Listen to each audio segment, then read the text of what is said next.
dominicanos de aquí y del exterior que nos sintonizan cada día en este programa Periodismo y Sociedad. Hoy iniciamos una jornada también especial con el interés de edificar a todos nuestros televidentes y nuestros videntes por la internet que nos conecta con todo el mundo.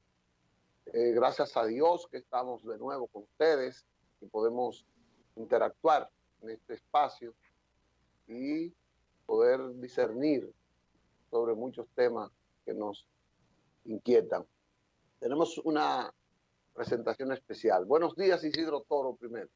Muy buenos días a ustedes y señores televidentes. Hoy tenemos un programa muy especial porque tenemos un invitado de lujo y va a ser muy ilustrativo, pero sea usted, don Licho, quien lo presente.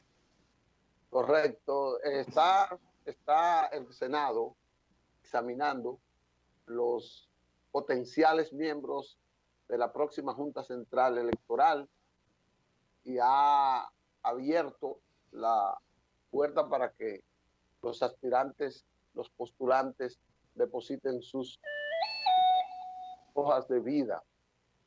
Y hay muchos buenos.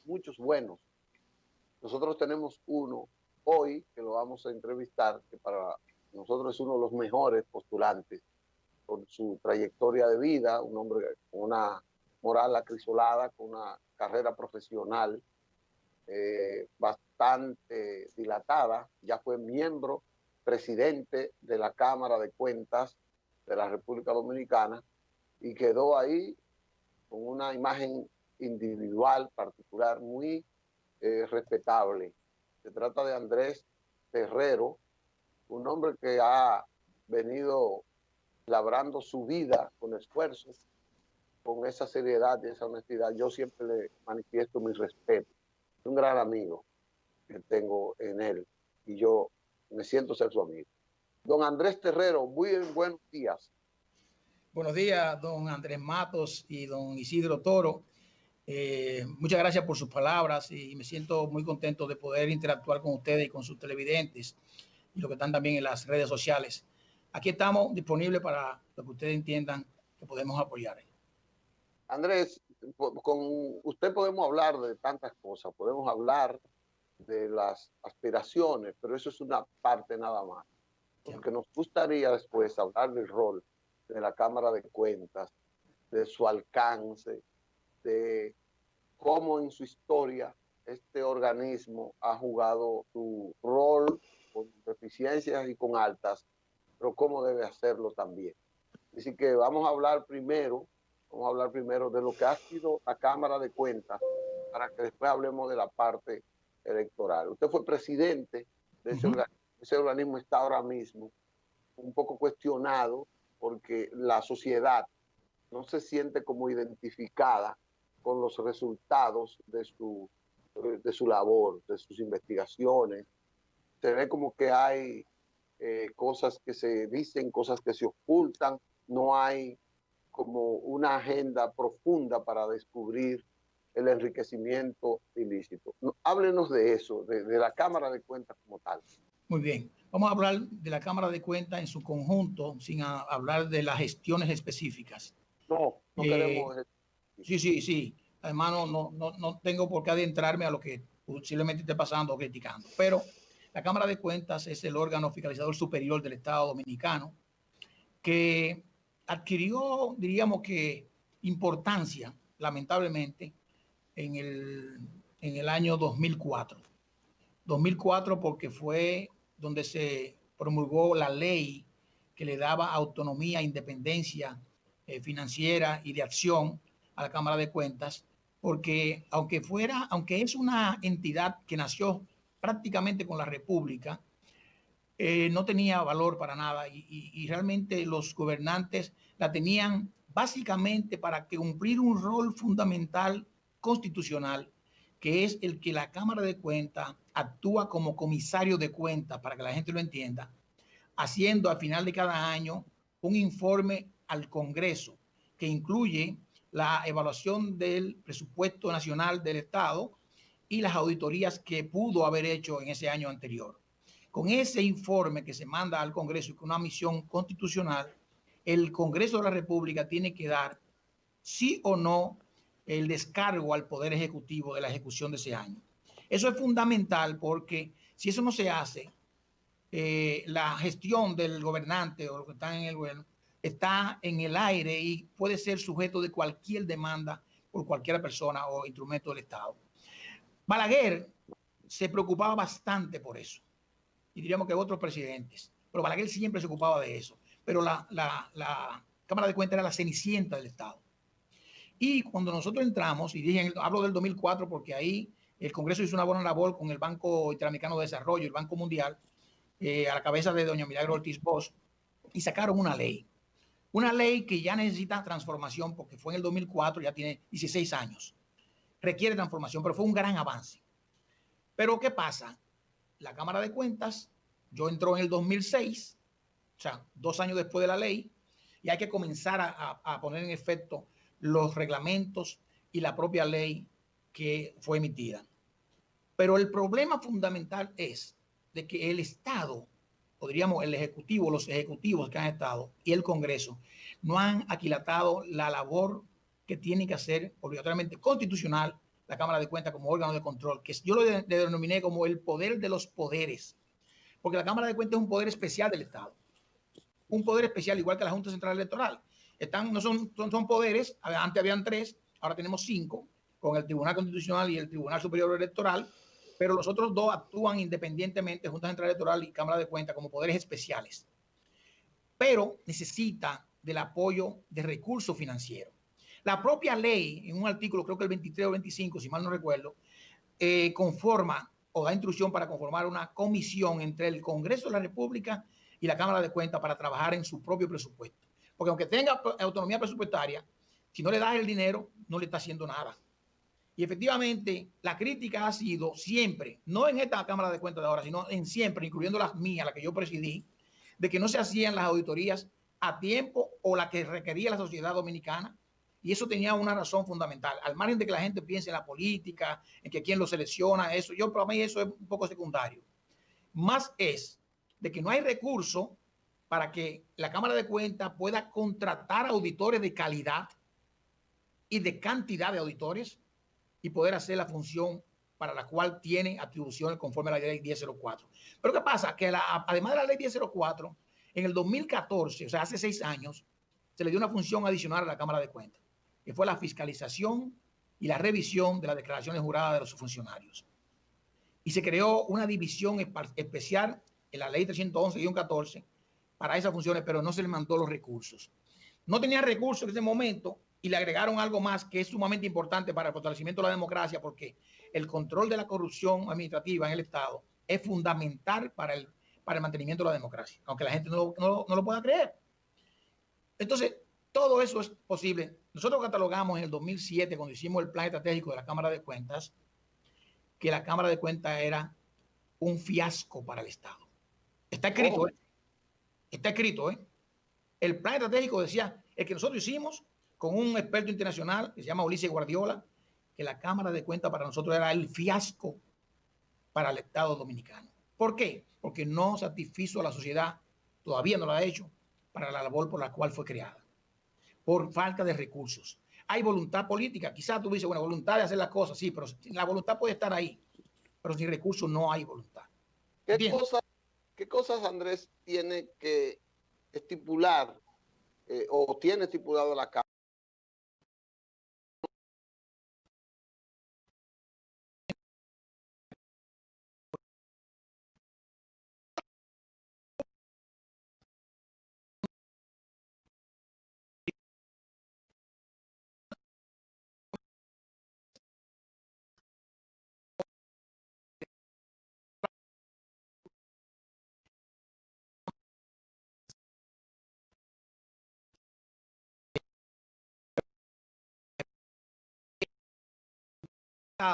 Nosotros en la Cámara de Cuentas hay un departamento de dirección de presupuesto que maneja mes a mes la ejecución presupuestaria y llama a alerta, saca banderas rojas cuando hay alguna desviación de esos esas asignaciones, vamos a decir así.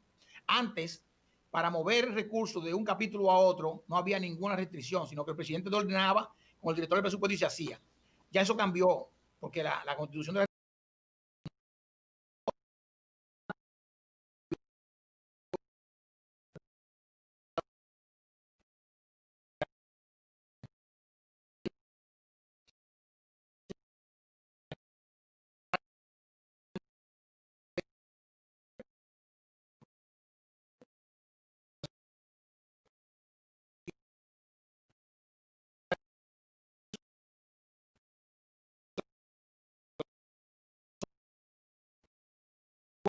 periodo constitucional, que en esos 4 años íbamos a distribuir las entidades para cumplir prácticamente todas en ese periodo, pero sin obviar las auditorías de impactos. ¿Qué eran las auditorías de impacto? Aquellas entidades que tienen presupuestos extraordinarios o de mucha magnitud significativamente, Ministerio de Educación, Ministerio de Salud Pública, Ministerio de Obras Públicas, OISOE. Cada uno lo identificaba como impacto en el presupuesto. Esas no se podían quedar.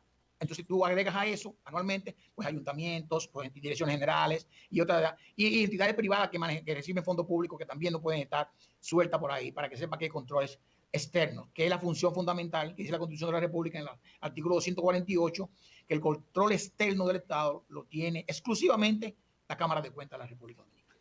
Dos cosas quiero, una de carácter, digamos, histórico. Su primera intervención me recordó los juicios de residencia que hacía la corona española a los gobernantes, a los gobernadores, a los virreyes que enviaba para acá.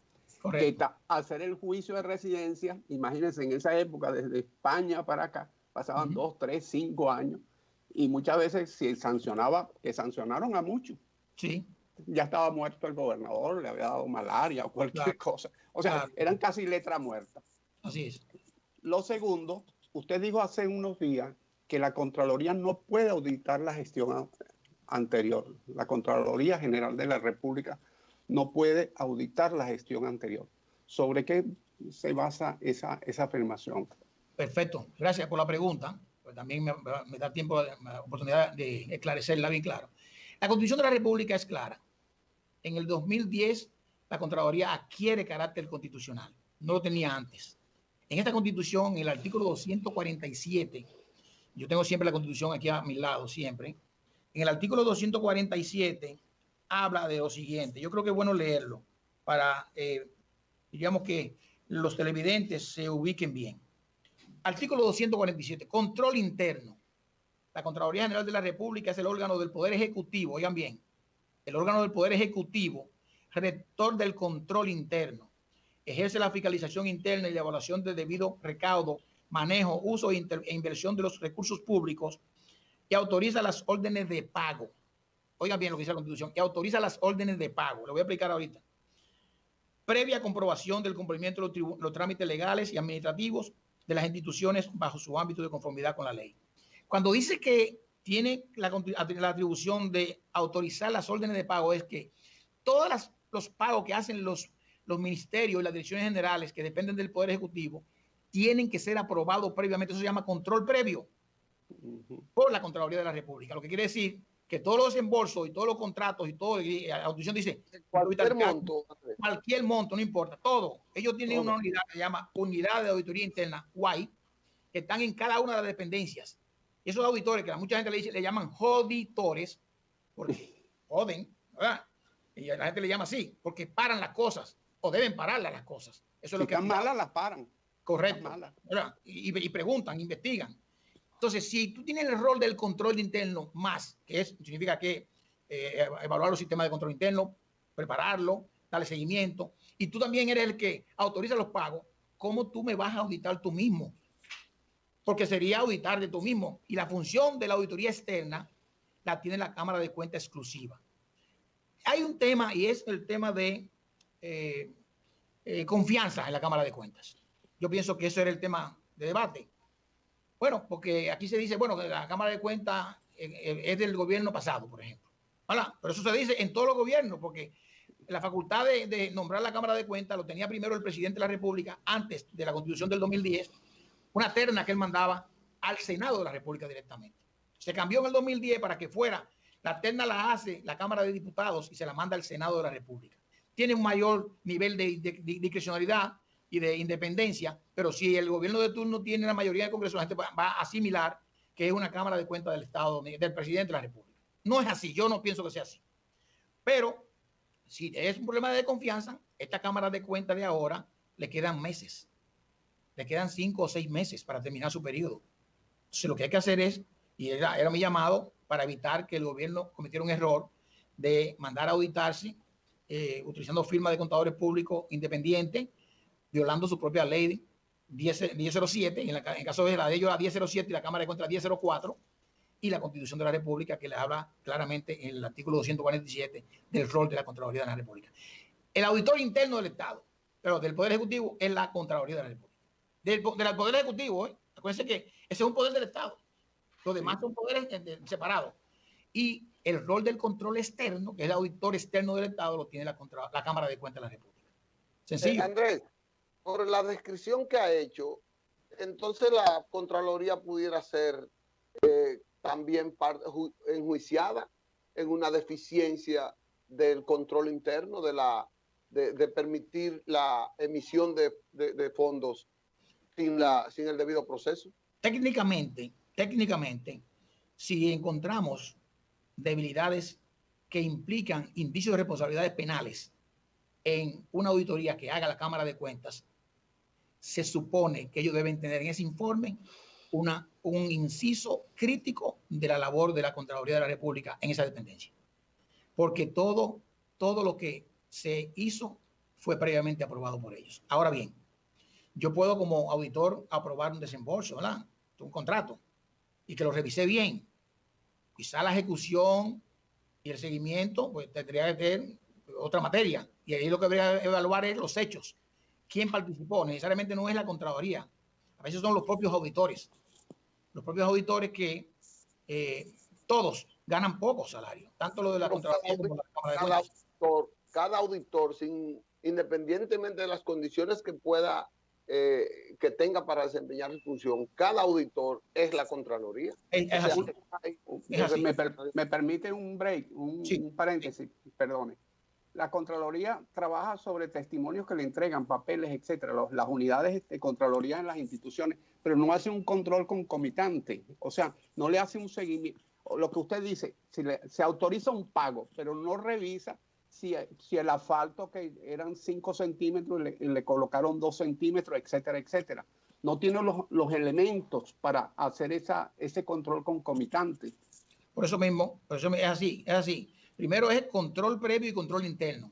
El control interno debe ser tan fuerte para asegurar que las cosas malas no se hagan. Pero la parte administrativa, de que el contrato esté bien, que sí, correcto. O sea, la labor previa. El contrato está bien, el monto está bien, y la labor que se suspendió está bien, documentada, y aprobamos el desembolso. Ahora, a partir de ahí, ¿qué pasa? Bueno, ¿cómo lo ejecutaron? Eso lo tiene que hacer la Cámara de Cuentas, que es el órgano de control externo. Entonces yo no puedo yo mismo hacer primero esto y después lo otro, ¿entienden? Además la Constitución es clara, o sea, están divididos los procesos claramente, dividido y claro, o sea, la Constitución es la ley madre de nosotros. Esto no se puede olvidar. Y la Cámara de Cuentas tiene los elementos para hacer ese control externo en tiempo real, vale decir, compraron ventiladores que deben tener 4 aspas, abanicos que tienen y llegaron unos abanicos con 2 aspas. Ese control, los abanicos se compraron, ¿cierto? Sí. Y costaban $1,000 y $1,000 se pagó por el abanico, pero aquel que se compró originalmente tenía 4 aspas y este tiene 2 aspas. Sí. Ahí hay una falla. Esa división, ningún control externo tiene esa facultad para hacerla en tiempo real. Okay. No, eso es planificación de auditoría. Al menos que venga una denuncia de un momento, y eso yo no tengo en mi planificación de auditoría de este año, y diga, hay que auditar la entidad donde Andrés Terrero está administrando. Entonces, el Pleno de la Cámara de Cuentas evalúa ese tema y le da prioridad o no, dependiendo de lo que ellos entiendan. Pero la facultad la va a tener ex post, o sea, después. Sí. Okay. Excelente, Andrés, excelente. Eso quiere decir que ratifica la visión de que las auditorías de la Contraloría no están ni son vinculantes a las que hace la Cámara de Cuentas. Para nada. Y mucho menos esta tienen el alcance legal ante una eventual acusación a un funcionario que haya malversado los fondos, que haya... Totalmente de acuerdo. O sea, si hay indicios de responsabilidades penales que levante la Contraloría de la República, no le va a servir de base para instrumentar un expediente en la justicia, porque esa atribución la tiene exclusivamente la Cámara de Cuentas de la República. ¿Qué recomienda entonces el expresidente de la Cámara de Cuentas, Andrés Terrero, para que como este desfase de la Cámara de Cuentas, esta mala imagen que tiene y parece como esta situación endeble con la que se mueve, para que esto cambie? ¿Qué es lo que recomienda Andrés? Lo primero es un aseguramiento, un empoderamiento real de los poderes del Estado, que son el Poder Ejecutivo y el Congresional, el Poder Legislativo, vamos a decir así, para que se le asignen los recursos suficientes y una vigilancia constante de que la Cámara de Cuentas haga esto. Va a haber una selección de nuevos miembros de la Cámara de Cuentas que ya no son jueces. Ahí veremos entonces si tendremos personas como la gente piensa, que quiere, que sean independientes, imparciales. Yo no estoy de acuerdo necesariamente con que gente dice, bueno, está ligado a un partido, no es independiente ni imparcial. La objetividad está en cada una de las personas. Y el control que tú tienes para tú autocensurarte es tuyo. O sea, tú no dices que no, yo no voy a hacer esto porque a aquel no le va a gustar. Eso es el problema del otro. Yo tengo que cumplir con mi rol, el mío. Si no te gustó, bueno, lo siento. Yo siempre digo que el agradecimiento es eterno, pero no así el acompañamiento. Si yo te agradezco todo lo que hemos hecho, juntos, pero si tú te desvías del camino, yo no te acompaño. Lamentablemente es así. Entonces, eso es con recursos, Matos y Toro, con recursos y una adecuada formación de personas con capacidades, ¿verdad? Con cualidades que pueda hacer el trabajo. La capacitación del personal.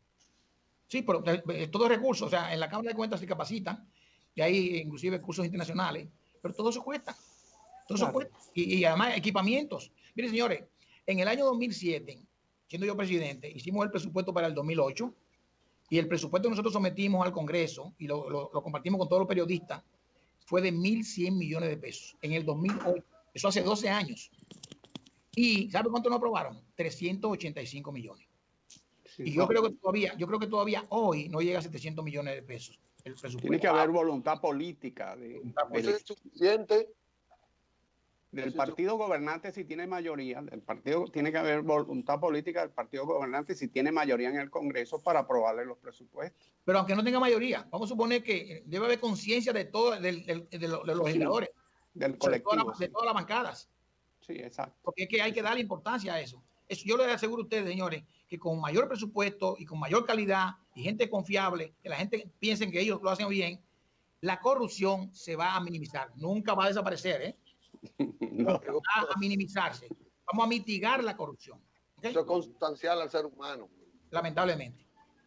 Hay países que hay más controles que otros, pero hay corruptos. Andrés, vamos a seguir hablando, pero de otro tema. Okay. No hemos abarcado todo lo que es la Cámara de Cuentas. Tendrá que abordarlo en otro espacio. Donde quieran. Permiso para ir a una pausa, para entonces venir a hablar del proyecto Junta Central Electoral y las aspiraciones presidenciales de ese organismo de Andrés Terrero. ¿Nos permite? Muy bien. Vamos a una pausa, amigos televidentes.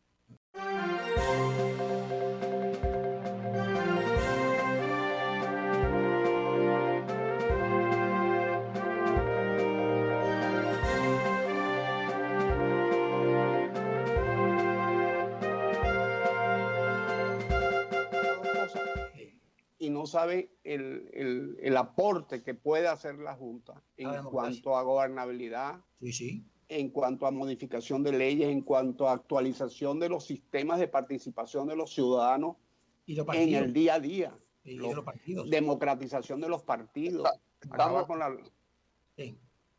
Todavía no estamos en el aire. Es importante, señores, miren que acuérdense que yo tengo una certificación internacional en antilavado de dinero, certificado en Estados Unidos, que es un tema también, un tema con los partidos tú ahí. Claro. Estamos en el aire, señores. Casi ya. Póntelo ahí.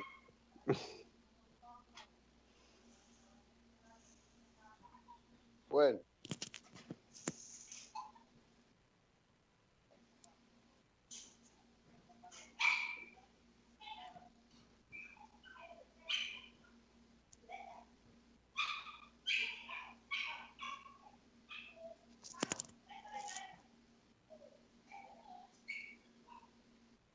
Bueno, estamos en el aire gracias a esta buena activación que tenemos. Estamos conversando con Andrés Terrero y ahora venimos con la faceta de sus aspiraciones a la presidencia de la Junta Central Electoral. Es un buen candidato, pero él deberá explicar por qué tienes el proyecto que él tiene.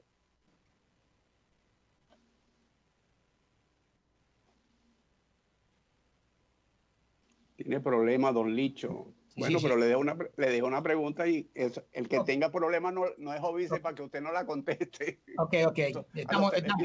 No, primero quiero rectificar que no estoy aspirando a presidente de la Junta Central Electoral, sino a miembro. Miembro, ok. Porque la posición de presidente tiene que ser, el único que tiene que ser abogado obligatoriamente. El presidente, el único. Presidente, el único. Presidente y el suplente deben ser abogados obligatoriamente, aunque tengan otras carreras.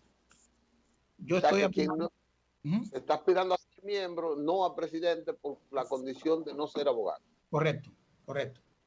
Entonces, ¿por qué estamos aspirando? Precisamente por eso, porque la ley 1519 introdujo esos cambios de que en el pleno de la Junta Central Electoral no necesariamente todo tiene que ser abogado, como ha sido hasta ahora. Los jueces que están ahí, los miembros que están ahí, son todos abogados y todos han sido abogados tradicionalmente. Pero como en la Constitución del 2010 se le desprendió la parte contenciosa a la Junta Central Electoral y ya no son jueces, sino miembros, se le atribuyó al Tribunal Superior Electoral, ahora se requiere de otros profesionales. Y precisamente ahí es que yo veo la oportunidad de poder ayudar en el fortalecimiento institucional de la Junta Central Electoral, en los temas administrativos, gerenciales, de controles internos, controles de calidad, parte del escrutinio, e inclusive creo que es una oportunidad para revisar el tema del método Hunt, que hay mucha gente con muchos cuestionamientos. Diríamos que empoderar desde el órgano máximo de la entidad, que es el pleno, conectar con todos los departamentos en todas las disciplinas que se pueda hacer. Tecnología, administración, legal, en sentido general, eso es lo que... Nosotros creo que podemos con nuestras capacidades, el deseo y nuestra voluntad de hacer la cosa bien, que es como entendemos que se deben hacer las cosas, podemos hacer un aporte. Y es como dice, o sea, nada más no es el registro civil y las elecciones, no es nada más montar unas elecciones y decir, bueno, esto puede 4 años. Hay que estar cada 4 años montando las elecciones. No es, lo vamos a montar en el último año. Hay que estar desde el primer día montando las elecciones. Pero además, el registro civil, el control del registro civil, señores, fundamentalmente con todas las amenazas que tenemos, con temas de personas que no tienen documentos legales y con quizás, aunque se avanzó significativamente en eso, problemas de desviaciones o irregularidades en actas que la gente emite o que no necesariamente de adentro, que también son un problema. Pero además, el fortalecimiento con la democracia, diríamos, a través de los partidos, las agrupaciones políticas, los movimientos políticos. El seguimiento, la diafanidad de los registros de esos partidos, el examen de la idoneidad de los recursos que captan los partidos políticos. Hay una amenaza a nivel global con organizaciones no gubernamentales, y es que el crimen organizado se mete por donde ellas para meter el delito del lavado de dinero, pagando una comisión, no digo que a los partidos, sino a entidades. Y eso es una materia también de fiscalización y revisión. La propia Junta, que la ley lo estipula, examinar diríamos que la licitud de los fondos que reciben los partidos o que aportan, quién lo aporta, de quién uno recibe unos fondos. Si esa persona tiene esos fondos lícitos, el que lo está aportando, eso es un riesgo que puede ser reputacional en un momento determinado para cualquier entidad. ¿Cree que la Junta no ha dado seguimiento a eso, a esa sanidad financiera? Yo creo que lo hace, pero hay que profundizar mucho más. Sí, quizás en los mecanismos, hay que quizás fortalecer los mecanismos, porque lo que dice el Terrero es muy cierto. El dinero, el mal habido, el lavado de dinero, el lavado de activos, producto del tráfico de drogas, del tráfico de seres humanos, Sí. que produce muchísimo dinero. De la Y corrupción. así, la corrupción en general, hasta la evasión de impuestos. Eso es. Eso No, y es de lavado hecho, también. la evasión de impuestos está catalogada como delito tributario ahora, en la ley de lavado. Entonces usan los mecanismos en los partidos, usa el mecanismo de personas, de candidatos, etcétera. Sí. Y se van colocando a través de eso. Entonces, la Junta Central Electoral tendría que quizás especializar, no sé si lo tiene en la actualidad, un departamento en eso. Sé que hay un departamento que evalúa la finanza de los partidos, Sí, en el caso específico de los partidos. Sí. Pero dentro de ese departamento tener una unidad especializada, una unidad técnica que pueda escudriñar más que eso, hacerlo preventivo para ayudar a los partidos, para evitar caer en eso. Porque lo primero es prevención. Y si tú no sabes prevenirte, puedes caer en el delito. Educar a los dirigentes políticos, educarlo y decirle, mire, estas son las consecuencias de esto. Correcto.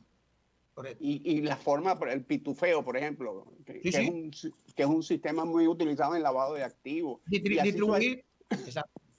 Que hay miles porque el delito es tan inteligente, vamos a llamarlo así, para meterse por las rendijas, que crea una serie de mecanismos que tú no te lo imaginas, que esos te están usando como un tonto útil en una maniobra y te pagan por eso, aunque te paguen poco, pero te pagan. Pero nosotros que estamos en el tema del lavado hace muchos años, desde el 2005 estamos certificados, nosotros tenemos muchos casos, señores. Un caso que nosotros conocimos, creo que fue en una ciudad de Colombia, había un pueblo pequeño y ese pueblo, todos los habitantes recibían remesas todos los días. Todos los habitantes. Póngale que fueran 10,000 personas. Porque sus antecesores se habían ido. No era por eso, no. El pitufeo que dice Isidro. O sea, te mandaban a todo el mundo distribuido, pero el dinero había alguien que lo estaba recibiendo y pagaba por eso. Exacto. Eso porque tú sabes que hay una limitación de $10,000 para mandar remesa o $3,000 para tal cosa. Entonces, si tú no llegas a ese tope, no se supone que está en la vigilancia. No hay una bandera que sale roja para eso. Entonces, para poder pasar eso, tú lo distribuyes y eso se llama el pitufeo, entre otras cosas. Ahora los partidos deberían tener un oficial de cumplimiento. Sí. Sería importante que lo establecieran. Claro que sí. ¿Un oficial de cumplimiento? Sí, el oficial de cumplimiento es la persona que tiene la responsabilidad, conforme a la ley de lavado de activos, la 155-17, de verificar, examinar y asegurar que todos los recursos que generan entrando o saliendo son lícitos. Y él es responsable, la ley, penalmente responsable, él mismo. O sea, que el primero que tiene que cubrirse es él. Seguro. Para eso. Entonces, todas las entidades que están bajo la ley, bajo la sombrilla de la ley del antilavado, tienen obligatoriamente que tener un oficial de cumplimiento. O sea, a partir de la ley del 2017 se agregaron las compañías de seguros, que son las no financieras. Sí. Y las cooperativas también se agregaron, las cooperativas que en la primera ley no estaba. Pero las cooperativas todavía están, pero todavía no están tan reguladas como deberían estar. Sí. Aunque todavía creo que se está hablando de una superintendencia de cooperativas, que es un proyecto de ley que están trabajando. En el caso de la cooperativa se le exige a las cooperativas tener oficiales de cumplimiento, y si la cooperativa tiene cierto nivel más grande, de cierto nivel, un comité de cumplimiento. Sí, claro, porque está ya estipulado en el IDECOP como parte de la nueva ley. Sí, así es. Andrés, yo noto la historia de la lucha de la oposición contra el gobierno, del uso del poder en las elecciones, la manipulación de la intención del voto de los ciudadanos. Eso como que mina a la democracia, como que la contamina y no da un resultado verdaderamente representativo de la voluntad popular. Sí. Los partidos lucharon por una nueva ley, la aprobaron con deficiencias, etcétera, etcétera. Pero los partidos solos se han preocupado por limitar el aporte del Estado, la vinculación de los funcionarios en el uso de los recursos contra la oposición. En eso pero no han tomado en cuenta la inequidad interna para la competencia, que también es una transgresión a la democracia interna y de la población para poder accesar al poder a través de los partidos. Cualquier fulano que tiene todos los millones tiene una ventaja desproporcional respecto a otros infelices que trabajan diario por el engrandecimiento de esos partidos. Los partidos no les preocupa eso, al contrario, lo promueven, lo estimulan. Y la Junta Central Electoral no se ha preocupado mucho por meterse en ese problema. Por eso hay mucho lavado en los partidos, hay mucho lavado, porque fulano tiene cuarto y va a los partidos y sale diputado, sale senador, sale alcalde, sale regidor y gasta 10 millones por una regiduría, y a los partidos eso no les preocupa. Y yo quiero ver una Junta Central Electoral que pudiera ponerle el cascabel a ese gato ahí. Yo antes que conteste, yo recuerdo que a usted lo atacaron, lo criticaron porque usted exigía o solicitaba que los legisladores presentaran su declaración jurada. Su declaración jurada de bien. Eso fue en el 2007, 2008, por ahí. 2007, correcto. Bueno, es que todo el mundo está obligado a hacer la declaración jurada. La ley está claro. Y dice, pero está relacionado con lo que acaba de decir Don Lee. Sí, claro que sí, claro que sí. Hay muchas desigualdades, pero la ley 1519, digamos que incluyó muchas cosas que se pueden hacer. Yo pienso que es una tarea nueva, una tarea adicional que tenemos o que tienen los que se escojan, porque esa facultad la tiene la comisión evaluadora, que va a evaluar 200 o 300 personas que se han registrado y que nosotros tenemos que darle, lógicamente, el respeto de que lo que ellos escojan son los mejores. Ahí no es un tema de venir a ponerse guapito, nadie. Yo entiendo que tú vas a concurso a participar, habilidades, capacidades y lo que se entienda como tu integridad moral. Ahora, ese tema sí tiene que verse desde el punto de vista de la desigualdad, de quién tiene más recursos, y eso cuando hablábamos del tema ahorita de la fiscalización del uso de los recursos públicos o los recursos que reciben de terceros, examinar que sean lícitos, porque ahí la ley te dice hasta qué punto tú puedes recibir. La ley lo dice. Esa desigualdad va a existir siempre porque, lógicamente, si tú tienes poco capacidad de buscar esa ayuda y otros lo tienen más, y además aquí la gente siempre le da al que tiene más posibilidad de llegar, eso es un tema que es muy difícil de controlar. Lo único que podemos controlar es asegurarnos que los recursos sean lícitos. Nada más.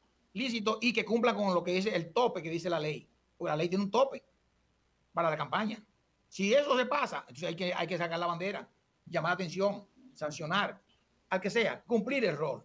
Para eso es que te digo que debe haber diversidad de profesiones en el pleno, para que se involucren en todos estos temas y que la gente, la sociedad se sienta satisfecha con el pleno nuevo que viene de la Junta Central Electoral. Las evidencias de las auditorías que hicieron las Naciones Unidas, la OEA, nos dicen que la cosa no andaba bien.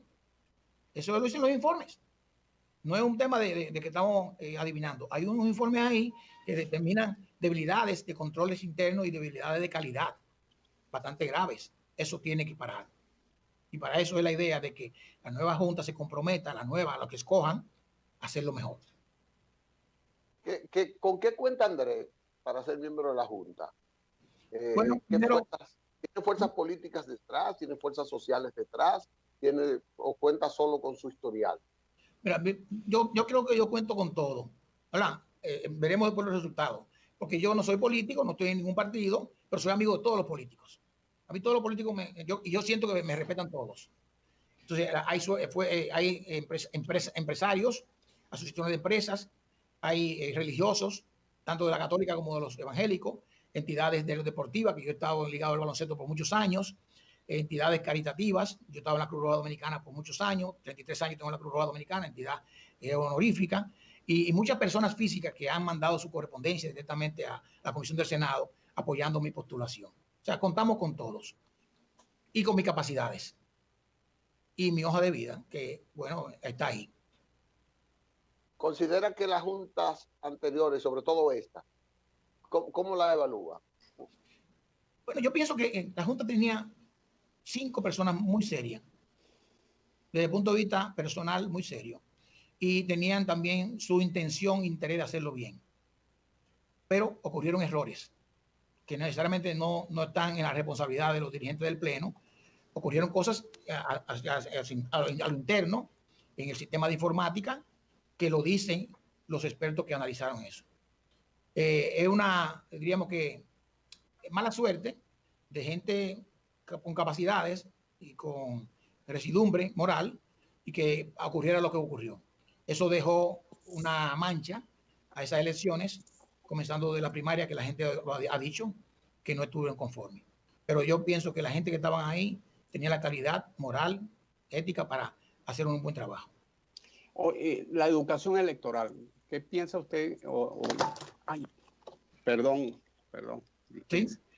¿Qué piensa usted con respecto a eso? Sobre todo, tengo entendido que la Constitución establece los referéndums, que hay una serie de instrumentos hoy en día que tienden a la modernización del sistema político, de incorporar elementos de democracia participativa, etcétera. Pero todo eso pasa por la educación electoral, necesariamente. Eso es fundamental. El control social, vamos a llamarlo así, que entra en lo que es la sociedad civil, como le llaman ahora, la Junta tiene que también participar, preparar a la gente, digamos que alfabetizar en este tema, vamos a llamarlo así.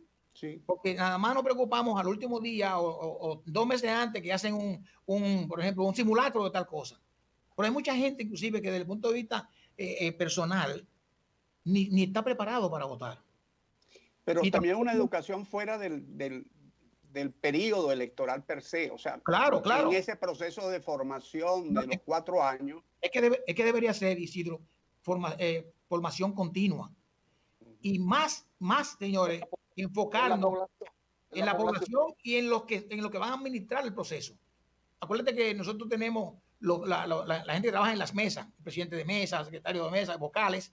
Esa gente lo llaman a última hora y deberían estar constantemente, año por año, trabajando en esa preparación continua y renovando la gente que va saliendo para evitar que cuando estemos en las elecciones hayan traumas o que la gente no sepa lo que realmente tiene que hacer. Pero es capacitación continua en todos los niveles, Y a lo interno de los partidos también. Claro, pueden actuar sin meterse con la doctrina del partido, pero estamos en un estado democrático y la Constitución es el paradigma nuestro. Es que cuando hablamos del control social, no exceptuamos los partidos. Está todo el mundo incluido. Ok, perfecto. Maravilloso. ¿Considera, Andrés, que los partidos deberían utilizar a la Junta en ese proceso de formación de su militancia y su dirigente? Una nueva Junta en la que Andrés esté participando pudiera inmiscuirse más en estos asuntos del partido. 100% de acuerdo, debe ser así. Yo, que soy catedrático universitario de hace 28 años, me encanta dar clases, me fascina. Yo siempre digo el eslogan de Pedro Rico Ureña: todo el que tenga algo que aprender o que enseñar será bien recibido. A mí me fascina dar clases y yo estoy preparado siempre para ayudar. Y yo creo que la Junta como Junta debería hacer ese trabajo, involucrarse y que los partidos lo acepten, porque es para el bien de todos. Y no la Junta, o sea, lo que se escojan ahí. Son 5 nada más que se van a escoger y 5 suplentes. Todo el que va sabe que son 5, para que sepan. Mira, nadie puede gritar. Lo que se escoja, que sean los mejores. ¿Cuál será el método que ustedes lo van a llamar para hacerle un careo, hacer una presentación? Hay un baremo, pregunto. El Senado tiene un baremo y va el que le hacen un checklist. Tiene, qué sé yo, tiene profesión, posgrado, etcétera.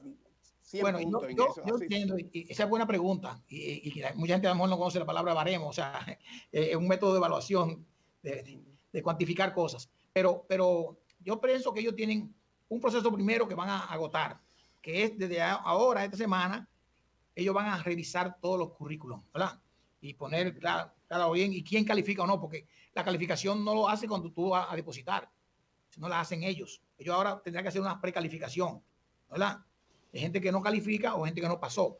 Entonces van a comenzar, según nos explicaron, desde el lunes, era el lunes, va a ser el martes quizás ahora, porque hay un día más de prórroga hoy, a llamar para decir cuándo tienen la cita individual con cada persona. Dijeron, según lo que publicaron, que va a ser 5 minutos para responder 3 preguntas. Eso fue lo que se dijo en el documento. No sé si será así, pero nos vamos a someter a lo que diga la comisión evaluadora. Entonces, ahí ya los juicios lo van a tener ellos. Juicio de capacitación, de evaluación, de desempeño, experiencia, diríamos que la forma en cómo uno se expresa, que también debe ser valorada, y la forma respetuosa como debe actuar cada ciudadano. Y el análisis de su conducta también. No, eso es fundamental. Se supone que alguien que no tenga una conducta adecuada no debe participar. Sí, y sobre todo los hombres públicos, siempre hay alguien que ausculta en el pasado y busca. No, eso es así. O sea, nadie se puede poner como. Yo tuve normal. una participación pública y no todo el mundo estuvo contento con lo que pasó. Lo que yo sí tengo respuesta para todo el mundo. Eso sí. Que es lo importante, ¿verdad? Andrés, dos cosas que para mí cuestionan la independencia de la Junta en esta nueva etapa, y lo ha sido así. La Junta es un órgano que actúa al margen, o sea, independiente supuestamente de los partidos políticos y del poder. Pero resulta que tiene dos organismos que tipifican la calidad de su función. Una es el fiscal electoral. Lo designa el Ministerio Público y el Ministerio Público pertenece al Poder Ejecutivo. Y el otro es las fuerzas, la policía electoral. Todo el mundo sabe la influencia que tienen las jefaturas, tanto de la policía como de las Fuerzas Armadas, en la decisión de cualquier miembro de las Fuerzas Armadas. Entonces la Junta no tiene toda la autoridad sobre el comportamiento de los órganos. ¿Cómo lo ve Andrés? Bueno, yo pienso primero que vamos a hablar de que son temas de ley, primero. El fiscal electoral salió nuevo ahora en la ley nueva, ¿verdad? Y se pudo utilizar en este entonces, por primera vez en estas elecciones. Aunque es una persona dependiente del Poder Ejecutivo, que es el Ministerio Público, la solvencia moral juega un papel importante. Ahí, como te dije al principio con la Cámara de Cuentas, es la individual, o sea, es la persona individual. No es a quién tú respondas ni quién te puso, sino cómo tú actúas frente a un determinado tema. Y la policía electoral, pues lógicamente hay que poner la seguridad en la control de las Fuerzas Armadas. Y para no ser las Fuerzas Armadas se crea esa policía electoral especializada que están identificados claramente y son los que tienen el control. Yo entiendo que no hay ninguna imposición. Yo entiendo que es un trabajo de equipo y respetar cada uno en su rol. Yo pienso que eso es así. Sí, eminentemente es complementario, ¿no? Exactamente. Complementario. Porque la Fuerza Armada no entra dentro del centro electoral, no, a no ser que haya un disturbio. Entonces, correcto. Eso es otra cosa. Controla el área. Pero controla exacto que no haya disturbio y que no haya problemas. Y el fiscal electoral actúa fundamentalmente en casos de ilícitos. Y casos empoderados. O sea, además de que... Exactamente, además de que pudiera ver cualquier cosa de ellos mismos, pero básicamente son cosas que se empoderan a ese fiscal y que ese fiscal tiene que evaluar y emitir una sentencia. Sí. Trabajó en esta oportunidad. Bolívar decía, moral y luces son nuestras primeras necesidades. Exacto. Y en el tema electoral es fundamental por lo que repercute en la legitimidad de un Estado, de una sociedad. Solvencia moral. Solvencia moral. Solvencia moral. Sí. Pero independientemente es un reto que tiene la Junta para garantizar, por ejemplo, el problema de la compra de votos, el problema de la violación a la campaña electoral en los últimos días, en periodos ya prohibidos, el uso de los recursos del Estado en función, todo eso son retos. Óyeme, esos retos los van a tener la Junta, todas las juntas. Todas. La de ahora, porque el problema de la compra de votos se ha hecho una práctica, lamentablemente. La Junta puede proponer modificación de la ley electoral, ¿verdad? No, pero claro, la ley se va a modificar porque inclusive la propia ley se modificó del Tribunal Constitucional muchísimos acápites. ¿Te acuerdas? Porque duró mucho tiempo en el Congreso. Pero la Junta puede hacer propuestas. Sí, claro que sí. Claro que sí. La Junta tiene activa congresista electoral, en el área electoral. Sí, sí.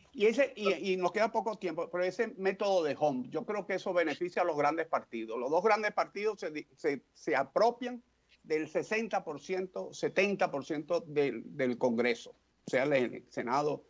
Y los pequeños partidos tienen algún chance en el Distrito Nacional, en la provincia de Santo Domingo, que también se los cercenaron con circunscripciones que también le reducen la posibilidad a los pequeños partidos. Bueno, ese es un tema de debate que yo prefiero no opinar previamente porque sería, digamos, que dar una opinión previa. Emitir opinión. Sí, está bien. Perfecto. Se nos terminó el tiempo, Andrés. Muchas gracias. Por eso se lo dije ahora, porque se nos terminó el tiempo. Andrés, ha sido rico el debate, sí, la exposición, la interacción, pero yo creo que tenemos que volver. Sí. Ojalá que sea antes de que se culmine el proceso de la Junta, pero volver también para temas como la transparencia en el asunto del Estado, ya que usted tiene bastante experiencia sobre eso. Muy bien, yo me siento muy bien con la participación y junto con ustedes. Le doy las gracias a Andrés Matos y a Isidro Toro por esta participación y estamos a la orden cuando ustedes lo consideren prudente. Muchas gracias y pase un buen día. Gracias igualmente. Isidro, buen día. Buen día. Te llamo ahora, Licho. Sí.